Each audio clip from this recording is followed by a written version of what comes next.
sekalian terbuka kita. Jadi kalau pegal berdiri boleh duduk. Majuan dikit juga nggak apa-apa di sini supaya juga speakernya kita semua bisa dengar. Nggak apa-apa, majuan aja Bu, silakan. Mbak Ida, silakan. Silakan duduk setengah lingkaran biar lebih rapat. Sore ini akan memberikan satu tausiah demokrasi ya, bulan puasa jadi tausiah. Adalah dosen dari Universitas Negeri Jakarta. Dia adalah aktivis mahasiswa tahun 90-an. Jadi yang salah seorang yang menginisiasi gerakan besar mahasiswa tahun 98. Kita sambut Dr. Ubedillah Badrun, silakan.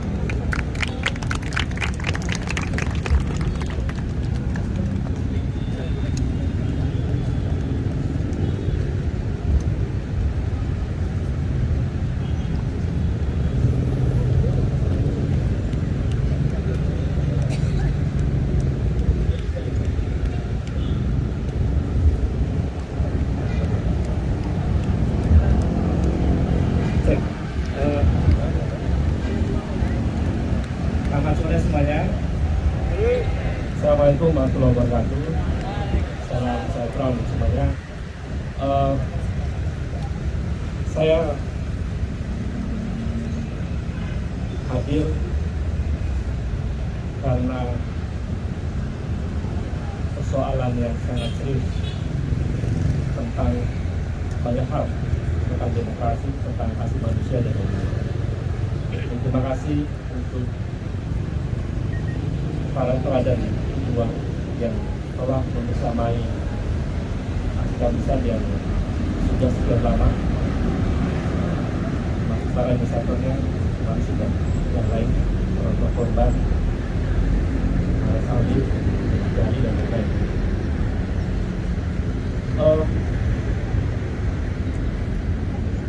Pertanyaan penting yang patut kita ajukan di dalam konteks demokrasi kita hari ini adalah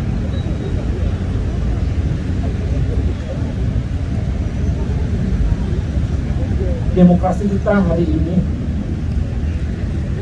mendekati hancur dan remuk. Pertanyaan dasarnya adalah mengapa itu terjadi, dan boleh kita menggunakan analisis aktor, siapa aktor-aktor itu. Tapi sebelum itu saya mau mengapresiasi, kalau boleh saya menggunakan terminologi Habermas, aksi Kamisan adalah satu public spirit yang luar biasa, bahkan mengalahkan seluruh public spirit yang ada di dunia. Ada lebih dari 800 kali melakukan aksi dan konsisten. Ini luar biasa. Yang kedua, semangat yang kemudian dimunculkan bukan semangat yang permukaan, tetapi semangat yang mendalam. Dengan teriakan, hidup korban! Jangan diam! Itu adalah satu slogan perjuangan, bukan sebuah slogan ambilan, karena di situ menggambarkan satu situasi di mana korban tidak diam, satu situasi perlawanan terhadap upaya represi yang sistematis dan berlangsung lama. Slogan itu memiliki makna yang mendalam. Yang ketiga, saya mau menjawab pertanyaan awal tadi. Demokrasi kita hari ini mengalami situasi yang tadi saya katakan memberikan kehancuran. Artinya tinggal beberapa waktu lagi, jika tidak ada perubahan mendasar, kehancuran demokrasi secara sistemik akan terjadi. Apa fakta empiriknya? Kalau kita menggunakan tradisi akademik, banyak tesis, banyak jurnal yang menjelaskan bahwa ketika akses informasi begitu mudah melalui hadirnya internet, para ilmuwan politik menilai sebagai digital demokrasi. Semestinya logiknya demokrasi seharusnya makin berkualitas.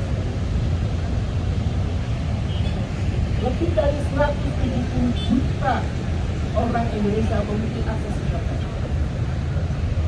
Logiknya, kebijakan negara, langkah-langkah negara itu mudah dikontrol oleh publik. Sehingga negara melakukan kebijakan apapun, dia tidak bisa sembarangan mengabaikan aspirasi. Yang terjadi hari ini, hampir seluruh kebijakan publik dalam 5 tahun terakhir itu tidak ada meaningful participation, tidak ada partisipasi yang bermakna. Aksi Kamisan adalah terobosan gerakan penting yang sebetulnya dalam konteks negara dia mesti ditangkap sebagai sebuah partisipasi substansial tentang human rights, tentang hak asasi manusia. Tetapi negara, kekuasaan tidak menangkap ini adalah pesan penting tentang moral, tentang kemanusiaan. Jadi kalau hari ini kita dipertontonkan oleh kekuasaan yang tidak menempatkan moral dan etik dalam kekuasaan, itu adalah indikasi dari kekuasaan yang lebih dari 800 kali mengabaikan partisipasi substansial dari aksi kami. Saudara, kepada Korban. Hidup Korban! Jangan diam! Lalu kita bisa menemukan di situ bahwa ada anomali demokrasi di Indonesia. Bahwa logisnya ketika teknologi informasi makin canggih, mestinya demokrasi makin berkualitas. Tapi nyatanya makin buruk. Pertanyaan berikutnya adalah,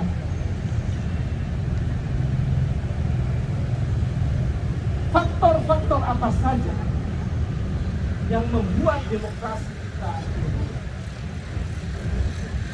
secara teoretik, karena ciri-ciri demokrasi tidak dipenuhi oleh stakeholder politik Indonesia, kekuasaan, termasuk tidak dipenuhi mereka yang ada di belakang sana.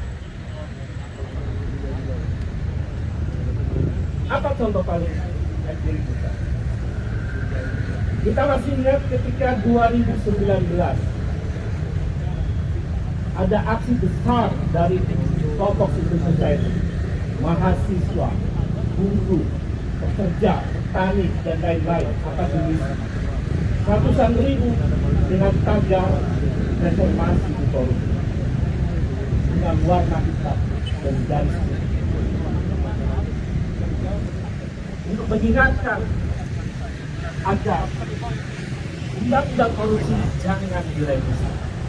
Bahkan ratusan akademisi dan sejumlah profesor datang ke istana untuk mengingatkan agar saudara Joko Widodo jangan terlibat dan jangan melakukan revisi undang-undang KPK.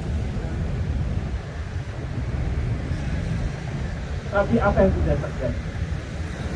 Istana dan disambut oleh DPR membiarkan revisi undang-undang KPK itu terjadi. Dan akhirnya kemudian KPK mengalami kemandulan dalam berbagai persoalan-persoalan serius tindak pidana korupsi. Itu yang saya sebut bahwa aktor-aktor penting dari kebijakan langkah-langkah negara tidak mendengar partisipasi publik. Peristiwa itu juga sesungguhnya 2019 adalah perilaku pengabaian kekuasaan terhadap kaum intelektual. Perilaku itu juga menunjukkan perilaku kekuasaan yang mengabaikan buruh. Perilaku itu juga menunjukkan sebuah pengabaian kepada civil society. Perilaku itu juga bukan pengabaian terhadap kepentingan substansial masa depan negara. Itu 2019. Apa yang kemudian terjadi?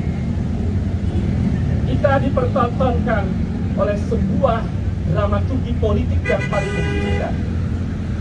Misalnya, kita sudah tahu bahwa peristiwa 98, peristiwa Semanggi, dan seterusnya adalah pelanggaran HAM berat. Tapi apa yang kemudian terjadi? Aktor-aktor utama yang diduga kuat menjadi bagian penting dari pelanggaran hak asasi manusia ada tarik menjadi pejabat di istana. Saya harus katakan ini persoalan serius.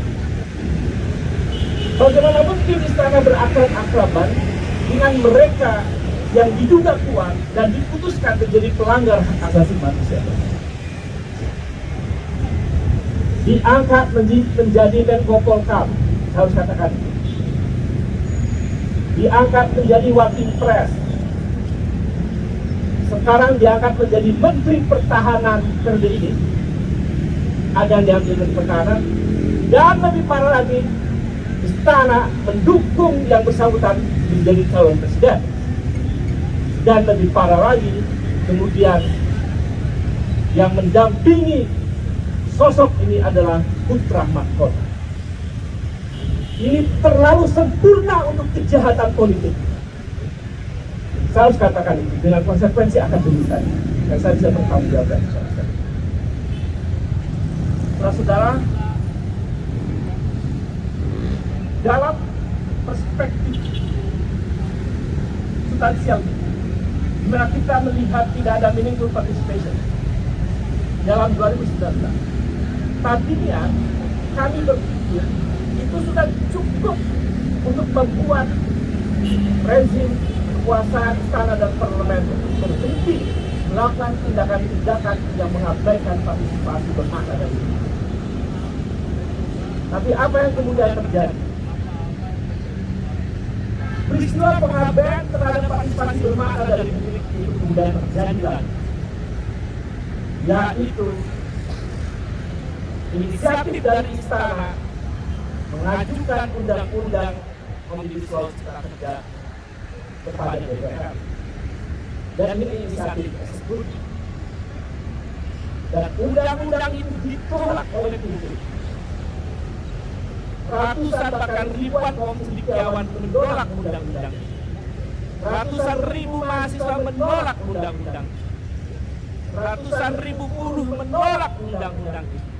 Bahkan sekali bersejuta profesor terkemuka yang mendapat penghargaan internasional mengingatkan istana dan DPR agar tidak mengesahkan undang-undang itu. Yang terjadi adalah tidak didengar. Tidak didengar. Bahkan undang-undang itu disahkan secara buru-buru. Jumlah pasalnya berubah-ubah. Diabaikan.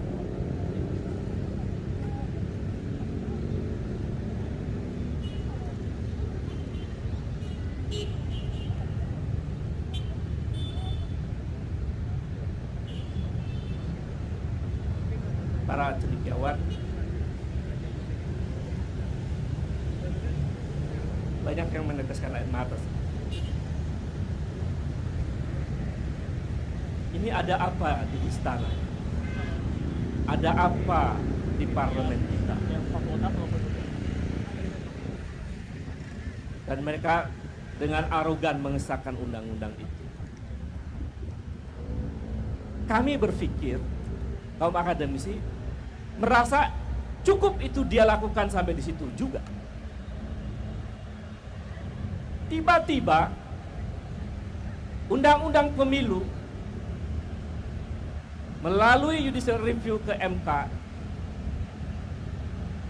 mau merubah pasal di dalam undang-undang bukan demi demokrasi, tapi demi kekuasaan, demi putra mahkota.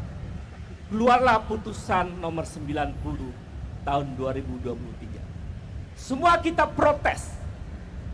Para profesor, akademisi, mahasiswa, buruh protes, jangan lakukan itu.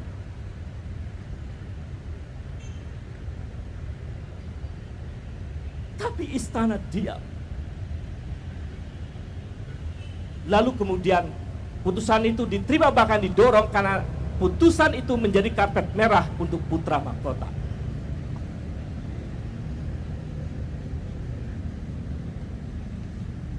Itu bentuk pengabaian dan penghinaan terhadap rakyat yang menginginkan demokrasi kita berkualitas.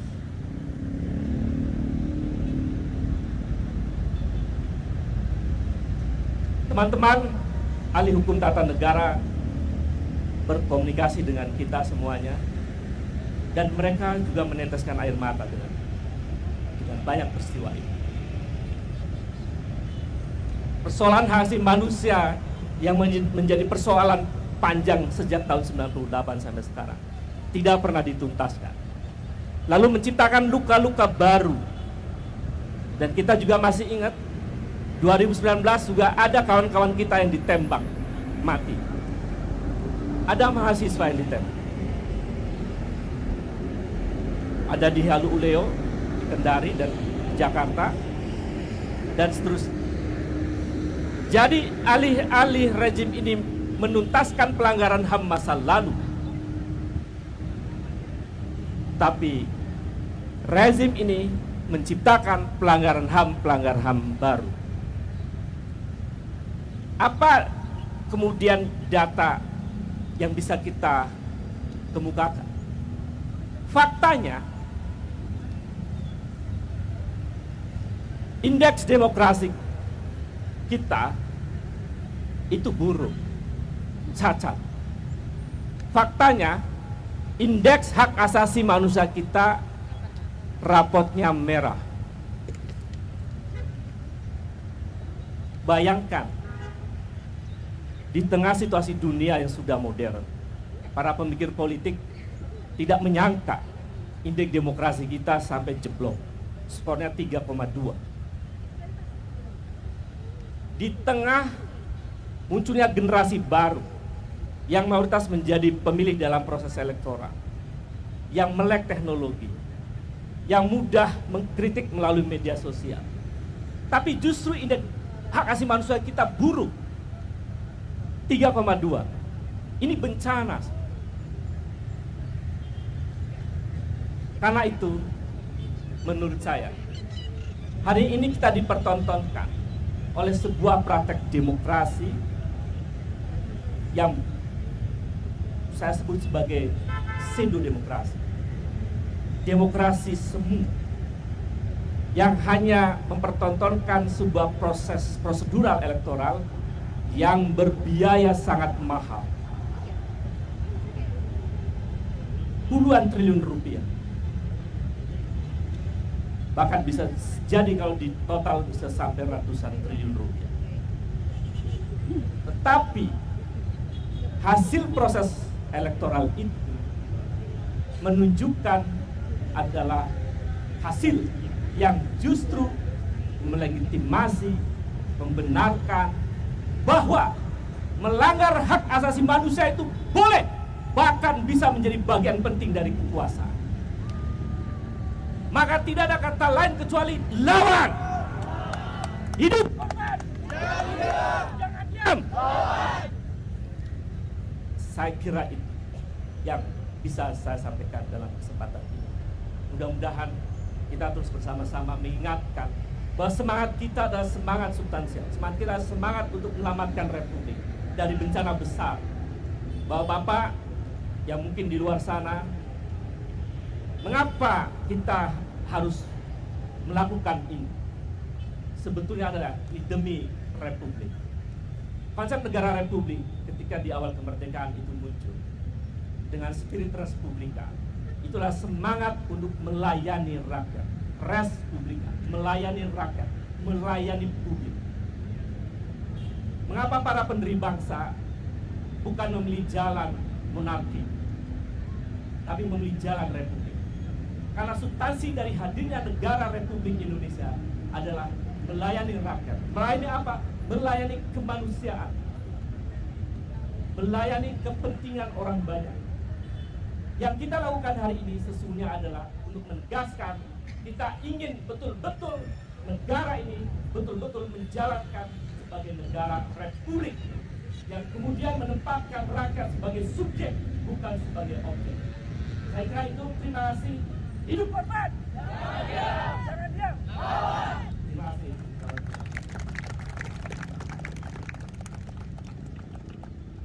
Terima kasih Bung Ubed. Hidup korban!